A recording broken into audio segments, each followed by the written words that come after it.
Olha como são as coisas. Eu recebi um WhatsApp de um amigo meu, que ele é instrutor, e ele falou assim: professor, eu tenho aqui uma cliente que foi reprovada no Detran, agora mesmo. Ela avançou o sinal vermelho e deixou o carro morrer. Avançar o sinal vermelho não é -6?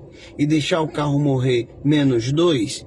2 com 6, 8. O cara não fica reprovado só se passar de 10 pontos?